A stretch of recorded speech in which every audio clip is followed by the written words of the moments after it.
Hello, I'm Carrie Gard, and welcome back to Tea Time with Tech Marketing Leaders. I know, we had to take a little mini hiatus again, and y'all missed us. I missed you too. But it was the 4th of July, and we all deserve a day off.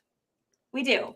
We do. Actually, at MKG, we gave everybody Friday off as well because, coming in on Friday after Thursday is weird, and everybody deserves an extra long weekend, and I am here for it. So I know I missed another week with y'all, but we're back and better than ever. We got Kristen with us today where we are going to unpack PLG. I know we've had this conversation before. I know this isn't news to y'all, but Kristen's perspective on it from a CRO lens is new. And we're going to dive in, and you better have your notebooks out and your Joe in hand and get ready. Before we get there, though, a little bit about Kristen. Kristen is... I don't have my notes up, so just bear with me, y'all. Kristen is the Chief Revenue Officer at Typeform, overseeing all revenue-related functions, including marketing and sales. With nearly 2 decades of experience growing and scaling revenue organizations, Kristen previously served as president and COO at Shogun, scaling product-led growth and raising their Series C. Prior to Shogun, she held leadership positions at Atlassian, running the Americas and APAC enterprise sales team, and later building out a new global team. Y'all, she's been around the block. She knows what's up. She was also the VP of sales at the first revenue hire at Trello, leading them through their acquisition by Atlassian. Kristen is a graduate of Bucknell University and sits on the board of Guide CX, Passion.io, and Refined. Oh my gosh. What a resume. I knew I had a rock star in the house, but just to read it out loud, so exciting. So exciting. Kristen, that was like the nuts and bolts of what you've done in terms of your career, but it's really about the story of how you got there. So bring us along. Tell us your story. Where are you now, Typeform, and how'd you get there? Yeah. Well, thank you. See if I can live up to the hype and being your first person back from a holiday. I feel the heat is on, so I will do my best. I would say that, I kind of stumbled into sales. I did not, draw pictures of myself as a CRO when I was a little girl. But I always joke that I used to like look at J. Crew catalogs and be like, I want to be an office lady that wears suits. So it's kind of like Ken's job was beach. I just wanted my job to be office. Yes, same. Office Barbie. So unfortunately, my degree in English and theater did not necessarily set me up for Office Barbie.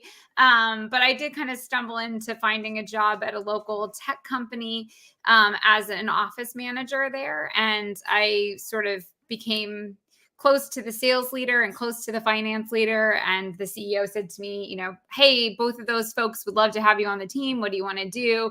And I just started to panic at the idea of being in charge of anybody's financial decisions. And so I picked sales. They also promised I could talk to people all day long, which sounded great. So I fell into sales and I love it. And I've always loved it, honestly, since the very first day. And I kind of became obsessed with understanding how to do it well. Right. And I think because I had no background, I stumbled into this thing. I didn't have any formal experience. I just kept doing stuff that I probably shouldn't have done, but it worked out. It's like, sometimes it's better you don't know, like, oh, take all these horrible accounts and try to make them into monthly paying accounts. Sure, I'll do that. Like cold call to 100 people. That sounds great. So I just went into everything with that level of enthusiasm. And so I was there. And then I was working in a company that was doing managed security services for financial institutions. And this was around like 2007. So the banks were collapsing. And I was like, this probably not a great space. So I ended up by accident, honestly, finding this company that was Fog Creek Software, which I don't know if we have any tech fans out there, but was Joel Spolsky's first company. He then went on to have Stack Overflow and Trello and all these other great, and Joel's famous in the blogging back in the day, blogging space for engineers. And that was my first taste of PLG because they didn't want to have salespeople. They were like, we really shouldn't have salespeople. Like, if the engineers build the product well enough, like, why do we need you guys? And so I think he kind of hired a couple of us to just prove that he didn't actually need us. But again, like, I didn't know anything. So I was like, I think I can prove that we can make a difference. And so I was there for a couple of years, transitioned to another company. And then they spun out Trello from that same company and asked me to come back. And so that's how I kind of came back. And I guess I did an okay job proving a few things because they asked me to run their sales team. And then, yeah, the rest is honestly kind of history through the acquisitions and everything. But yeah, all by accident. I'd love to say I'm a super strategic person who made brilliant choices, but I don't know, it just sort of worked out. I mean, yes and no, as somebody who followed similar suits in terms of happenstance, but also a killer I don't want to say I had a killer resume, but I had the right resume for the right time. And so it's sort of this lovely buildup of smaller right decisions that happen to lead itself to bigger decisions that just worked out. So yes to that. I believe in iteration for that reason, right? Like, let's not try and focus on the big picture of ultimately what we want to get to, but like, hey, this is working in towards the direction in which I want to go. Yeah.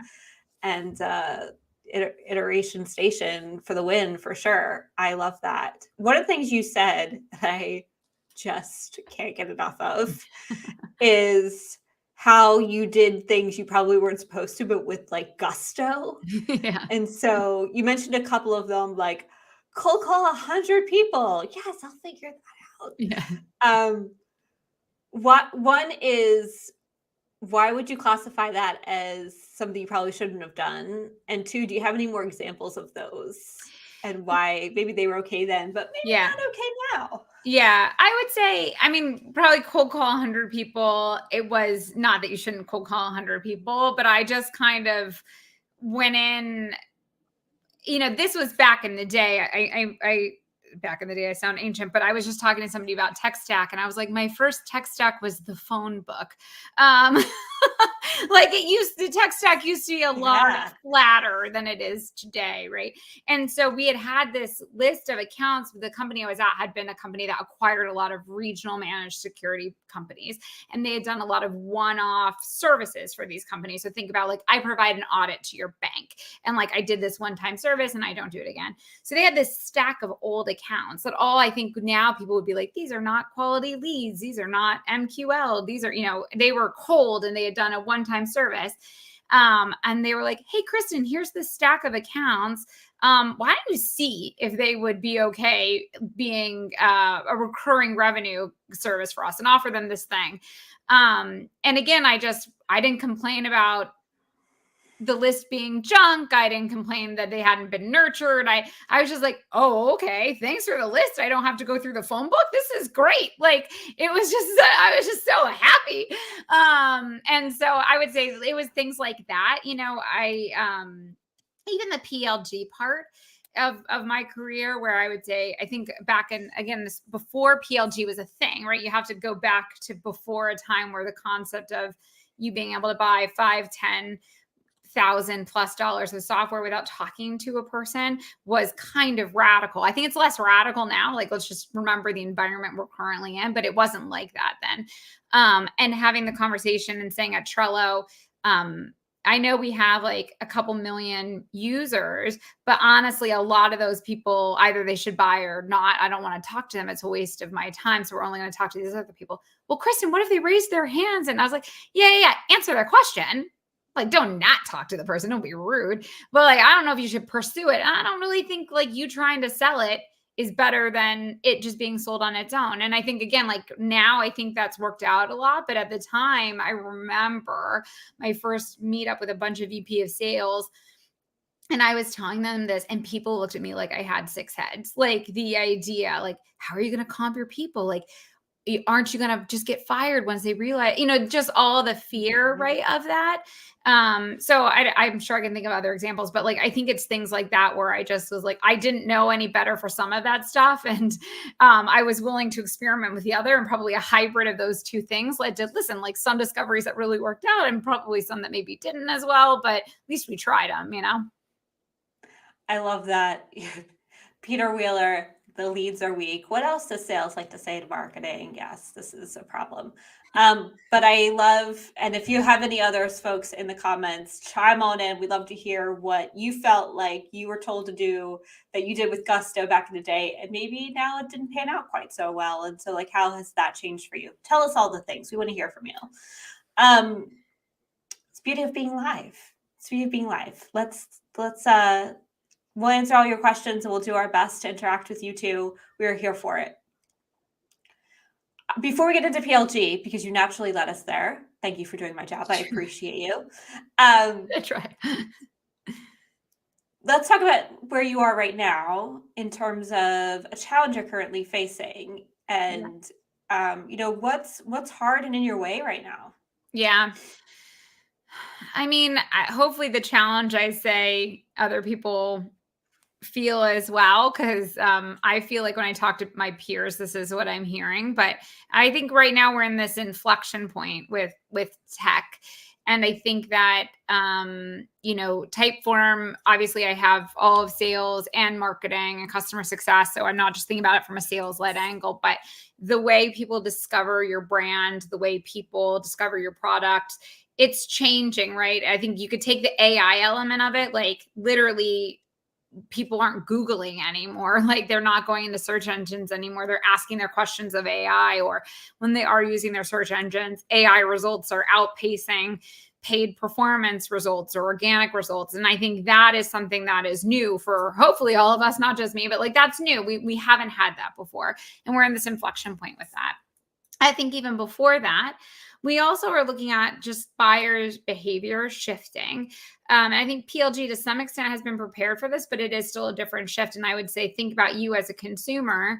I would never have bought, based on suggestions of someone on MySpace. Again, I'll date myself, for example, but I bet you 90% of my online buying is because I saw something on Instagram or TikTok now. Like the video engagement, listening to to influencers, and I don't even follow that many influencers. It just like organically starts to happen. And I think we put a trust in these people being advocates for these products, even when we know they're sponsored, like it doesn't seem to matter. We still find a more authentic buying moment in these ways. And I think that it's been very pervasive in B2C. It's becoming more pervasive, I think, in B2B. I think people want to understand and buy from people who have faced this similar challenge to them and authentically are offering solutions. And so I would say, as a marketer, the challenge I'm facing is, like, how do we pivot in light of these changes? How do we change from being so paid performance or SEO or all those things driven that has worked for so long to also exploring all these other things that are still honestly really new for a lot of us? Oh, that was a lot to unpack. I think we're all feeling it. It is definitely a shift in the universe in terms of how buyers buy. Let's get into it, because this lends itself perfectly into the conversation around PLG. So product-led growth. You mentioned that it was something that came about earlier in your career when you worked. I think you mentioned it was at Facebook. Fog Creek. I wish it was Facebook. Fog Creek. I wasn't that cool. Fog Creek. Sorry, I don't know why I heard Facebook. Fog Creek, and it was this notion of, do I need a sales team, and you proving that one way or another. So where are we today with, let's first, for our listeners, define what PLG means for you. Yeah. And then we'll get into the transformation of it all. Yeah. For me, and I would say, you can ask 15 people this definition and you'll get 15 answers. Kind of like asking what customer success is. Same thing. There's just a handful of these terms people don't like to have a clear definition on. But I would say PLG for me is that you can find, discover, and buy a tool without having to talk to a person. It doesn't mean you can't talk to a person, but you could go through that whole natural, basically sales funnel, marketing through sales funnel without having to talk to a person. And predominantly that means it also applies, you would be getting some kind of value out of that product, that fit your use case, again, without having to talk to a human, a sales engineer to set it up or whatever it might be. So that's my, self-service, self-discovery, self-enablement, basically, is how I would think about PLG. If you were with us, thank you, Peter Wheeler, for your definition. For anybody else listening, if you have a definition of what PLG means to you based on your service line or your product or whatever it is that you're doing, pipe on in. This is where we're really going to sit today, and we want to hear from you. So, Kristen, I think that there was a time and place for PLG, and maybe there still is. So let me give you an example, because this literally just happened to me. I was using a product for the last few years for documents, digital DocuSign, right? So there's DocuSign, which is a bit more enterprisey, a bit better, they have a bigger deal, super cumbersome, and super expensive, which as a small business, I couldn't really afford. And I found this wonderful product. They were a bit more in the startup world, and I was like, this is awesome. And they were building, as people, if you got in early, you got to sort of see them build as they went, which was really, really cool. Yeah. But they started off with their core offering was just to get digital documents signed. And then they built a whole digital sales room and all of these other sort of CRM type features, but more around the end selling piece versus the whole funnel. And I've been using them for years, and I've been using in the free plan because I just haven't had that many documents on a regular basis that need to be signed. Yeah. And I went to use it recently, and they told me that I had to upgrade. There was no email. There was no nothing. It was just, you have to upgrade to be able to do anything. And I was like, hold the phone here, folks. This feels like it goes in the, flies in the face of everything that is PLG. So when you talk about value add, right? When people come and they want to use a product and they want to give it a whirl, so to speak, before they sort of buy, without having to talk to a human, key element of PLG. You can, but you don't have to. What does value mean to you? That's feels like something people really would go down this route for. And here's the thing, right? PLG is the motion, but then there's a million execution points on it. And so what I would say you were sort of describing is freemium, right? Which would be that you get some amount of forever value at this free price point, and you're prompted to upgrade. I would say that there's other tools, and I'll use the Atlassian example of Atlassian. You could buy Jira, you could experiment, you could buy Jira, but they didn't have a freemium, not at the time. I think once they've moved to the cloud, they've added other things, but Atlassian is probably the most famous PLG example, and there was no freemium element to it. But it does come back to the fact that you weren't artificially blocked from buying it. Like, you didn't fill out a form that indicated you had 5,000 employees and suddenly you couldn't just put a credit card down to buy it because now you're a hot lead and somebody has to talk to you. So I think how long you get that value for, if you're prompted to pay at the end of that or not, I do think that is slightly separate from PLG, because you can actually have a freemium product that is still sales led, meaning that it's really more of a free trial in disguise. And you can start the free trial by yourself, but then when you go to actually buy or something, you're being forced into a sales conversation. Yours sounds like they were putting you into a self-serve motion, which again, I would put more in that freemium bucket, which is you could have bought without interacting with somebody. So I would still say it probably was PLG to some extent. I think they probably maybe got their gates wrong, depending on how, that interaction with you went. But when I say value, I would say that they could get an answer to if it satisfied their business use case or not. So it can be a free trial, it can be freemium, it could be a refund policy, it could be any number of things. The important part is being able to go in and engage and explore without having to have a salesperson necessarily contact you to buy. And to be transparent. Well, yeah, that's a whole other issue. I mean, I think that's, yeah, I think that's definitely tricky. And listen, I think not to spiral for a second, but like, I think there's this whole other problem with freemium, which is people want to give away a lot. They're going to come and disrupt the space and we're going to give away all this free stuff. And then people get locked in. And then all of a sudden they start saying, well, you don't get that. You don't get that. You don't get that. And they pull away or they gate all of these things. And I understand the challenge because having been at Trello, we were having a lot of conversations about the best way to monetize because we were growing that top of funnel like wild.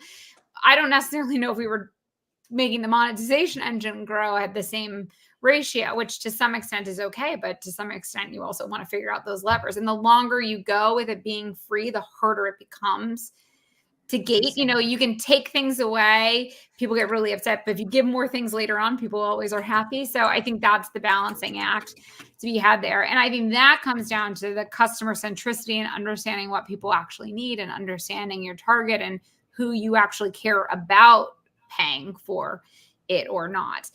So I would say if you had a lot of small documents and you weren't doing that much volume, are you the ICP or should they take you for what you were, which is free marketing and goodwill and virality and all those things, by the way, which are super valuable. So I think that comes back to where you make those decisions at is who are you trying to make be your paying customer? Let's dig into that for a second in terms of the paying customer, because I feel like that has completely shifted in the last few years from being a single entity, somebody who has buying power and decision, to being committee focused. So I wonder how PLG holds up in this new realm of, multiple people needing to make a decision about a single purchasing item. Yeah. Are you finding that to be a struggle, or is it just maybe making things a little bit longer, but not a big deal? What's sort of happening for you as the buyer changes? The buying behavior, I should say, the buying behavior changes. And I definitely think the buying behavior has changed, right? I think there's scrutiny on people's budgets that weren't there a couple of years ago. There's scrutiny on tool bloat. You know, why do we have 3 project management tools? Let's just pick one. And, I think all those things are true. And that wasn't the case. And I remember like pre-COVID for sure. And even through COVID, it was like, whatever tool you need to get your job done. And I remember in interviews and stuff with people, them being this like the pitch of like, come and work here. Like we won't dictate tooling to you, which now is kind of hilarious to think about. But so the buyer behavior has changed, right? But I think it's changed at certain price points to some extent. So again, I think this depends on PLG. So I think if I don't have to speculate because I am the owner of my budget. The first thing I look at is who are the top 7 tools in my budget, right? Like, it's not that I want to look through everybody, but I'm looking at the big ones and I'm saying to myself, like, who are you? Why do we spend this much money on you? Do we need this? Does something else already do this? Like, oh, you're a call recording tool. Don't we have this 3 other places? So I think if you're expensive and you're duplicative potentially, PLG is going to be harder for you in your universe right now. And I think we can see that with what's happening with folks like Zoom, right? Which was a PLG company, but is a higher price point. And they are getting knocked around a good bit right now because when budget gets tight and you're spending this much for Zoom, but you could have Teams for free, even if you just don't kind of love Teams that much, the math gets hard. The math gets super hard. I actually, in 2020, before Zoom sort of exploded into this whole thing, moved my team off of, I got in so much trouble, Kristen, so much trouble. I moved my team off of Slack because their prices were going up over to Zoom, which I was already paying for, and I could get Zoom for free. And I was like, Zoom chat, y'all, let's go. They were like, but our Giphies and our emojis. I was like, they'll come, but we gotta right. Scoot over here, which I know is not ideal. Right.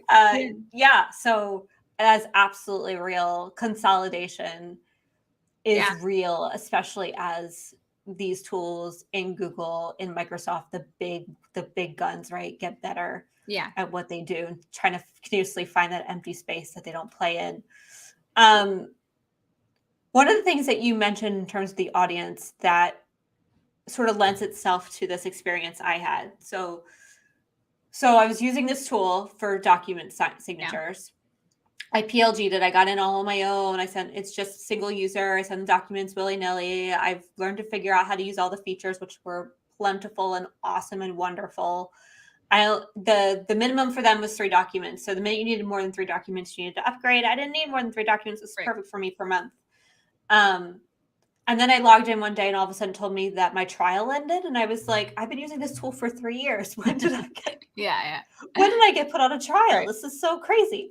And then I looked at their pricing, which I had to dig around for. It wasn't even like, it kept saying call customer service. And I was like, it's PLG, man. I don't want to call customer service. Yeah, no. And so I dug around, finally figured out the pricing, and I was like, $20 a month for just the signature piece. So I'm losing all these other features. I only get signature, and there's like freemium tools all over the shop. Yeah. Hooli. Oh, I'll check that out. And I messaged them and said, hey, I've been a loyal customer. I want to stick with you because I do hope to grow and need this more. Like, is there anything you can do? And they flat out told me, good luck with SignSwell. Let us know how it goes. And if you need anything, they basically were cool with me going to, I even flat out said where I was going. And they're like, great, see you later. Yeah. So going back to what you're saying about like at what point do you cut your losses? Yeah. Did they cut their, I guess my question is, did they cut off their nose to spite their face? Or was this absolutely the right call to move people to that purchase, knowing that at the end of the day, they're going to lose a ton of top funnel, but people are going to convert and they are going to make money at the end of the day? I mean, I think it's tough to know, right? And I think unfortunately that's the difficult answer, which I think it's tough to know. I think if they had set their triggers potentially too high, or the thing that they were providing was incurring cost, I think it comes back to ICP, which is that like, I think they just didn't really care if they kept you as a customer or not, which for what it's worth, I actually agree to some extent with that sentiment, which is we have to say no in times of lean times like this, and efficiency is important. And so to some extent, choosing to decide who you care about keeping and who you are okay if they walk away, there is a value to that. I think the question is, to your point, which is like, I don't know where their top of funnel is coming from. I don't know how big of a role viral played for them. I don't, I don't know those things. So the answer might be that yes, they did. They might find themselves in 6 months looking back and being like, oh, we twisted the screws too tight. I would say the one thing that would surprise me is that they made you call customer service, because for $20 a month, I don't know why they're making you talk to somebody. That doesn't seem valuable for either side of the house, but okay. That one's more the one that I'm like, that's a weird choice than the fact that they're trying to monetize it, So I do understand that. And I do think there comes a point with PLG where you do say like, hey, we were maybe capturing a bunch of people we don't want to capture. And as long as those people don't cost us anything, we're okay with it. But once they start to cost us something or whatever, this is the place where we need to kind of, cut bait and run. So yeah, it's tough to answer. Like I said before, I think the one thing that this always does run the risk of, and I've seen this happen, is that you turn the screws really tight. You then create a monetization engine that's propelling a lot of the growth for you.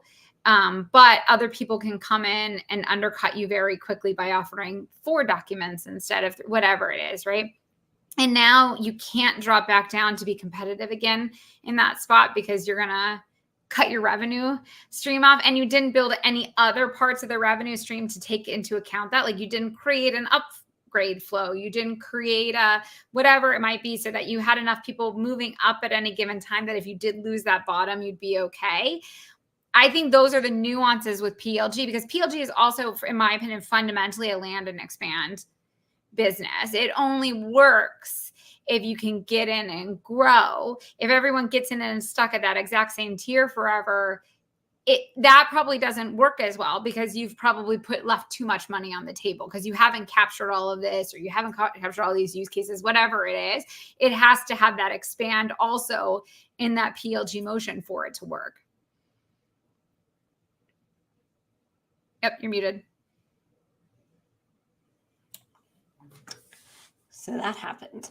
I think that's a really critical moment to talk about the customer success piece of it all, because I think that's the beauty of PLG and why freemium or free trial works really well if you have those pieces ready to rock and roll. I also feel like what happens with the freemium model, and then we'll move on from this. I don't want to harp, but I think it's helpful to understand too, if you're, I was actually talking to somebody recently about this, because I was like,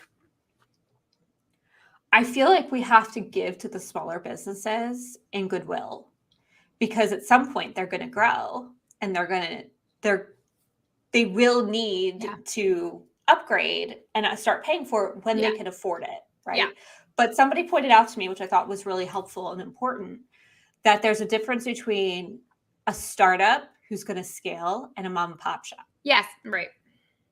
And so I think when the ICP isn't in care, you're not taking care of your ICP thoughtfully or carefully, then you end up with those people just looking for the deal versus looking for those people who are going to need you in the long run. Yeah. So I do think there's an element, I don't want to go on my soapbox or anything as a small business myself, but I do think there's an element of taking care of your early customers, planting that goodwill and giving them a minute to grow into you. And I think what you're talking about too, Kristen, in terms of the features you offer is really key to that. Yeah. To not give away the farm, but to give them just basically what they need right in this moment and know that there's going to be a flex point that they gotta, and what that revenue is for them and at what point that makes sense, and doing being somewhat intentional when it comes to that.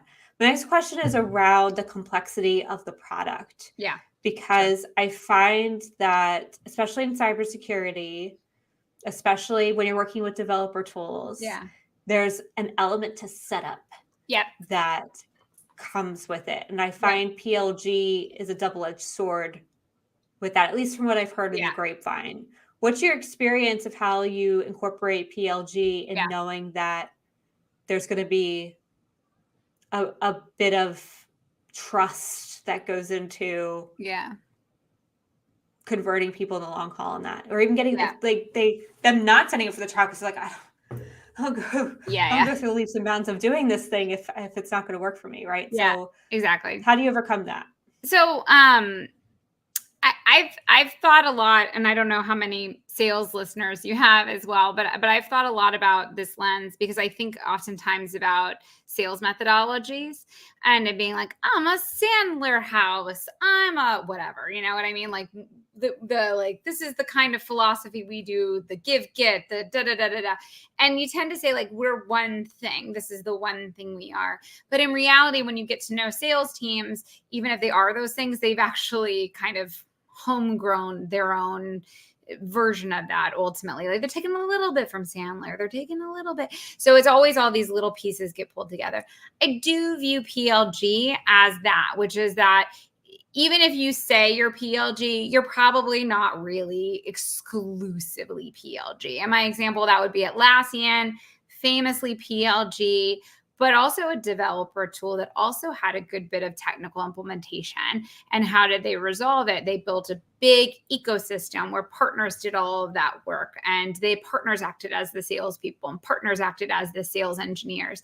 And so they never had to hire their sales team, but they did have a really big team that was doing sales training and product training and enablement just to other people's sales teams. So were they a PLG company or were they an ecosystem led growth company? Were they ELG?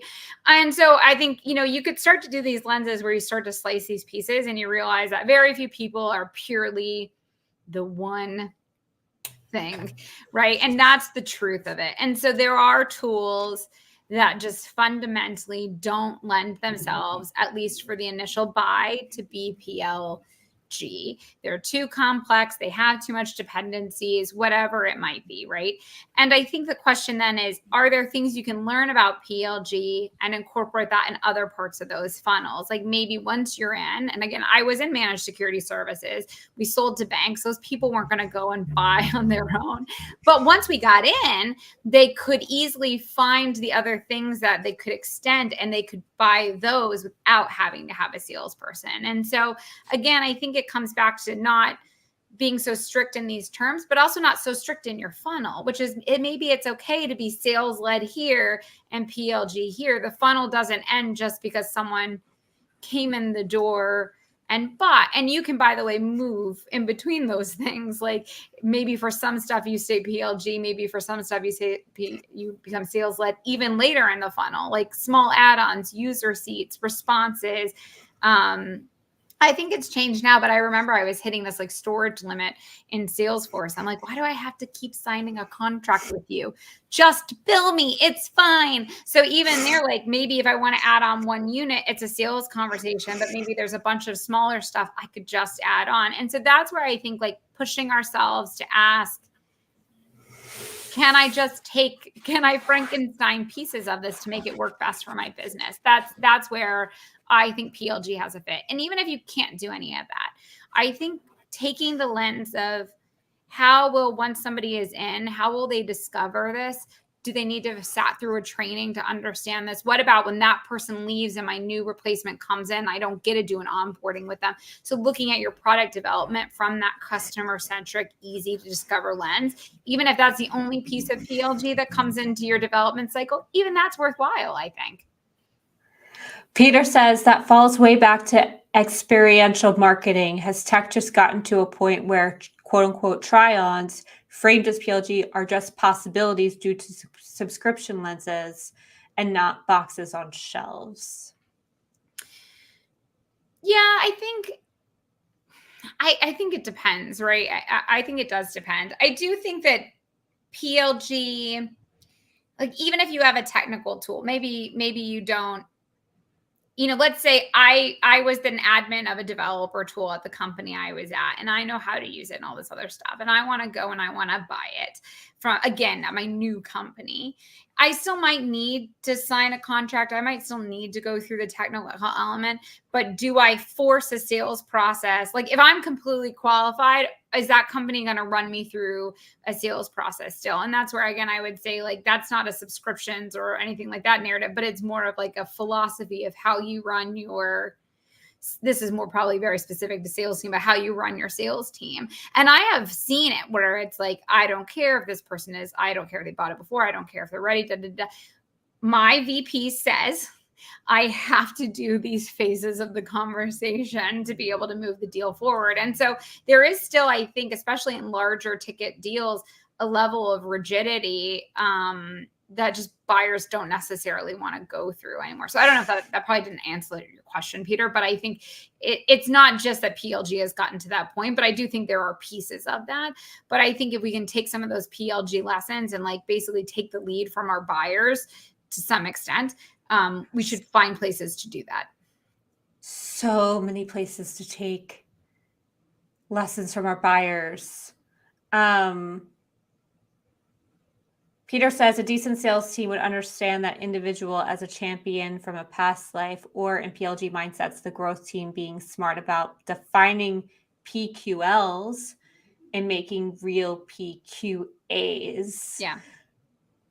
Let's sit there for a second for people who are not familiar with acronym soup over here. PQLs,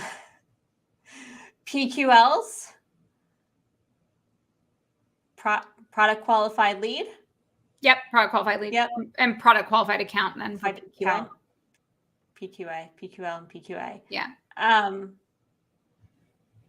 It does sound like it's a different type of salesperson that would sell. So can you talk to us about that, Kristen, having come from a sales background of like, what's the difference between selling PLG as a salesperson versus not? I do think it is a different salesperson, but I think more importantly, it's actually a different sales leader, or at least mentality to it, because salespeople generally do what they need to do to satisfy these artificial constraints that we put around them, meaning mostly commission plans.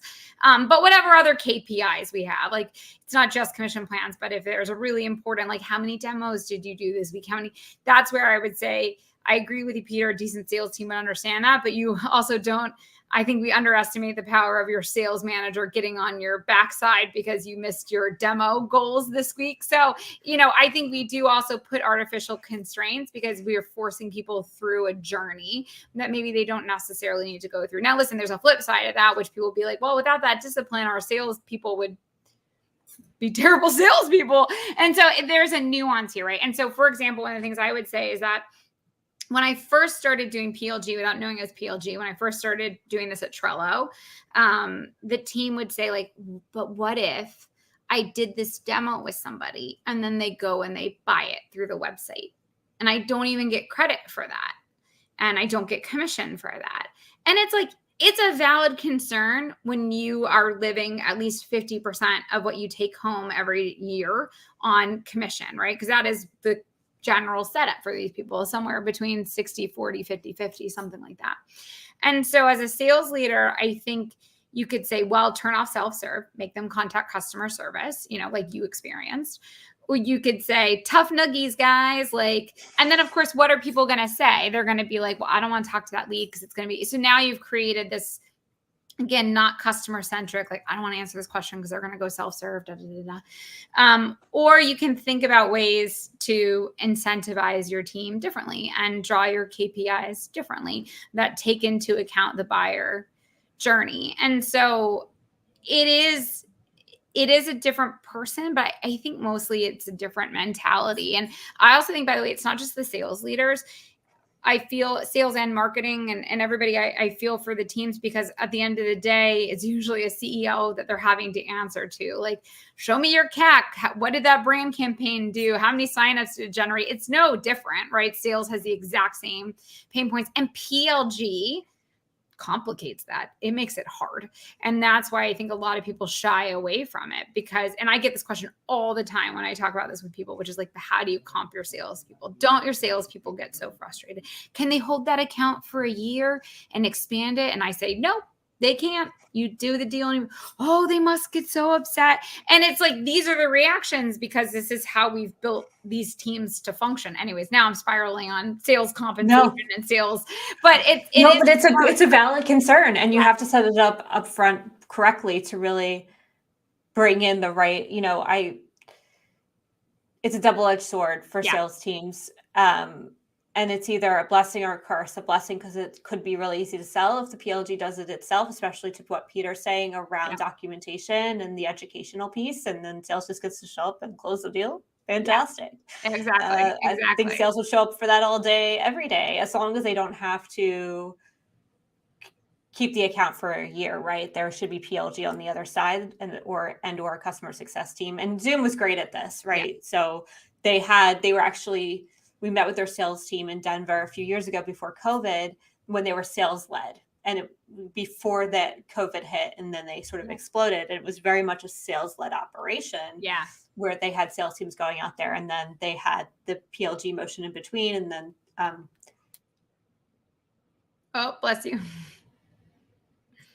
Excuse me. And then the customer success team on the other end. And so I think it can be really great for sales if it's set up front properly to offset the PLG function. That's right. Exactly. You have to take that into account for sure. But don't try and create a normal sales team when it's not PLG. Don't try and put PLG on a normal sales team. That's just really mean. Yeah, it's hard. And undercutting. It's going to undercut them. Yeah, exactly. Severely. You talked about KPIs, and I think that's a really great spot to lead into as we dial this down. I know y'all, I'm really sad to lose Kristen too, but I'll let you know where to find her. Don't you worry. But before we get there, Kristen, KPIs are really important to any success for a PLG. And it's different metrics than it would be obviously revenue. Like, let's just check that box and move on. Yeah. But what are the leading indicators in a PLG motion that say you're on the right track to this? I have a follow-up question, but let's start Yeah, there. sure. Yeah, I mean, like you said, revenue, I would say from a slightly different lens, which would be conversion. So I think I would want to understand, the conversion in PLG, or specifically in like a freemium, whatever it might be, tends to be lower, but it's offset by the volume that's coming in, and the fact that, you can have 500 leads come in and get in and explore, but 250 of them aren't ICPs, and da, da, da, da. So your conversion can be less than your sales team's conversion, for example. So I would say conversion is a big one. Feature usage, depending on what level of exploration they're able to do. So are they able to get in when they buy or when they're trying? Are they using the features? And if not, that might be a good motion for like sales assist, which is like, you are ICP, you are of size, you are in, and that's kind of like a PQL then, like, but in the product you have or have not, depending on how you think about PQL, hit certain triggers of engagement that you would want to have somebody go after. So that would be one. And then it's expansion is a big one, which is like what percentage is moving up through the tier, and retention, right? And what percentage is retaining, because in theory, you might have a lower retention because folks who are not ICP are also able to buy. And so it might be okay that it's a lower retention as long as your expansion is overtaking it. So those are some of the KPIs. I mean, also obviously on the marketing lens, we'd be looking at like the traffic to it, the conversion rate to it. The viral is a big one. We track a lot in PLG because of word of mouth. So like, how much is our viral traffic? Are people clicking the little like powered by Typeform, or you know what I mean, to see where our signups are coming from in PLG? Those are all big metrics as well. I got a list of KPIs. I think it just depends on what you want to obsess about at night. Well, we're going to obsess about a couple of these because I want to make sure that we fully understand what these mean in your world, especially conversion, because I feel like that's been so convoluted lately. In the non-PLG world, right, it's broken down by the sales process. Like a conversion is usually just a straight up lead. We have no idea if they're good or bad. It's just a lead. And then an MQL to SQL or SAL, everybody has different names for all of these things. But I would say that's how non-PLG sort of measures their initial success. Obviously, I can't say it enough. We all do need to look at revenue at the end of the day. It just takes some time. So in terms of conversion, what's that mean for you from a PLG motion? Yeah, I would say you're looking at your traffic to sign up. And then you're looking at your sign up to paid, or to, whatever it might be. So for us, we look at, for Typeform specifically, right, we'll be looking at from sign up to what we call habit. And that's you doing X amount of actions. At Trello, we called it 4 and 20 was the metric we looked at. And that meant that paid or non-paid, you would come into Trello and you had done at least 4 actions in the last 20 days. That was kind of our aha moment. People who did 4 actions, didn't matter what 4 actions they were, within 20 days reflected some kind of strong signal that then was later tied to conversion from a paid perspective. So those people came in, they got engagement, they got value, and then eventually they paid. So conversion at each one of those stages basically would be what we were looking at. Typeform has a similar metric. We also look at other like kind of aha metrics that we would be looking at to see where people are coming in and converting from. But at its core, sign up to, I would say, some kind of engagement metric to some kind of conversion rate, close rate. From a marketing perspective, we see that it's really tough. And I don't have many PLG clients because like I mentioned the complexity. So they normally do a free trial. But one of the things that we noticed from a paid standpoint, especially, and SEO to an extent, was that if you didn't have some middle ground, like if you just drove traffic and then expected a trial, you're going to be waiting a while. Yeah. So what are you seeing the same thing? Is there a middle ground of like how to get a lead in sooner, or are you just waiting until they're ready to to sign up? How do Yeah. you get them from that impression to that sign up in your experience? Yeah, I mean, for us, we do go right to the sign up. We don't have a middle ground on that. But again, we have a free plan that, free plan, free trial, whatever, that sort of stands as the middle ground for us. We do get quite a bit of our traffic from viral, meaning you have seen it somewhere and you engaged that way. So I guess that would be our middle ground. And I think it's a low risk, you don't have, it's not a free trial where you have to put down a credit card, for example, or, there is those tiers. There's no time boxing to it. So you could sign up and you could sit on that account for, I don't know, 5 years if you wanted to. So I think that kind of acts as that middle ground. And that's where I would say the PLG element is valuable, which is like, no one's going to start calling you like, I saw you signed up for this trial, or I saw you signed up for the free plan. So, I mean, that is fully through, there's marketing, there's life cycle emails that go out, there's that kind of stuff. But like the act of you doing that does not trigger a salesperson contacting you. And honestly, the act of you going in and doing stuff in the tool, not going to trigger a salesperson to call you, at least at Typeform either. Our sales team doesn't engage until a customer reaches out for something, or we do have some like PQL style only for paid accounts. You've already paid us X amount of money. You're on a certain tiered account. You do certain actions, and then a salesperson might reach out to you. But generally, we're inbound. I feel like we need to say that again for folks in the back. Like, what now? So if somebody signs up for a trial, you don't immediately call them as a salesperson to see if they need anything? No. I have 5 salespeople at Typeform, 2 SDRs and 5 salespeople. And we have 150,000 customers. We have a very high volume of signups at any given time. It would be a completely inefficient system for sales to reach out to these people. So no, feel free, anyone in the audience, if you want to go sign up for Typeform, don't worry, no salespeople will call you. And then let's treat all of our customers the way we would like to be treated. How about that? Although Peter disagrees, he says all marketing actions should trigger a dial. Well, no, see, that's literally PLG though. I mean, the whole argument is that you don't have to talk to a salesperson. And honestly, the other element would be that we don't have to put a salesperson to trying to convert you. Not all of those people they're not all marketing efforts. I mean, depends on how you define marketing, but like they're viral, those things, which I would consider marketing, but meaning like I haven't paid for them. They're not necessarily my ICP. They're not necessarily the right customer. They also, by the way, don't necessarily need me. So yeah, no, sorry. We don't call you. Or congrats, we don't call you, depending on how you feel about salespeople calling you.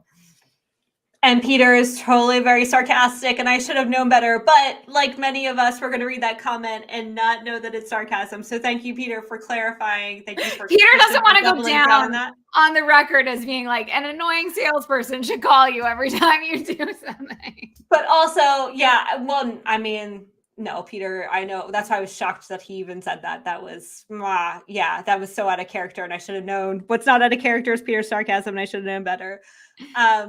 I do want to go back to Arthur, who said actions, not usability of the product freemium subscription. He asked a question of sort of which, Peter, thank you for following up with Arthur. But Kristen, do you have any comments for that in terms of? Yeah, I think that's right, which is it is kind of usability, I would say for sure, which is that aha moment. So if we're finding that you are a fit for us and we wanted to do this, we would say we would look for those moments and prompt you. Honestly, a lot of that is is automated right now. And a lot of it is through email, right? Like, hey, we see you mentioned you were coming in to satisfy a marketing growth use case, but you haven't explored our brand kit. Here's how you would find that, but not with a person doing it. So kind of like through prompts and self-serve journeys. That would get them to that place that they could have that aha moment without the person forcing that motion through. So yeah, I hope that clarified it as well.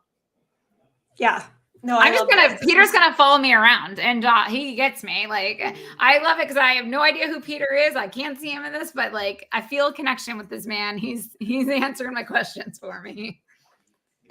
Yeah, no, I knew you guys were gonna jive. He's got peterledgrowth.com, so head on over and check that out. And then Kristen, we definitely want to follow up with you more around this motion. The last thing I want to ask from a marketing standpoint, for all my marketers listening out there around this and the struggle that is real of your CEOs breathing down your neck of where's the revenue. Let's talk about the timing of this, Kristen, and keeping it real of, having marketing programs out in the world to that revenue piece from a PLG. Is it, what's the time frames that you're seeing from somebody, just learning about this to actually signing up? And then what's the time frame from signing up to actually purchase?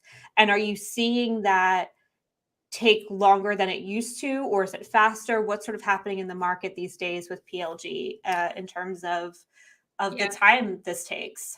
I think that, I can't speak for everyone. And like, I would say it's also super dependent, right? Like I am an advisor for a company in the AI space, and they're mostly PLG, and like, they're crushing it. Right. And I think it's because everyone's trying to figure out how to leverage AI.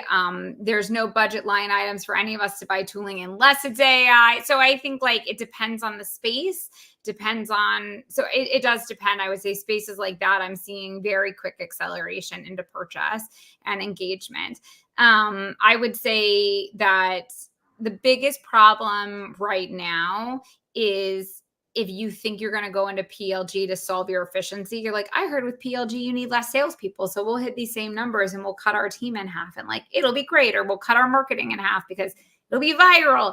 And I think that's the piece that doesn't usually prove exactly like that, especially if the product hasn't been built to, or your flows haven't been built to accommodate to that. So it's hard to answer the question because it is really specific on industry and tool type and all those other pieces. But I would say that it's a lot of, we have marketers, right? Like, attribution is usually the last thing, not all the other things that led up to it. PLG is the same way. Like I could tell you from the time they come in to when they convert, but I have no idea. Did they see that type form in 6 other surveys and now they finally decided to click the link? Was that the first time they saw it and then they clicked the link? That piece is the part that is always a little bit harder to answer. Oh, the awareness piece. Yeah, exactly. Just turn it off and see what happens. And then turn it right back on because everything will implode. And then my digital ads team is now cringing that I said that, because you definitely don't want to turn off your digital ads because the learning phases are so painful. So don't do that.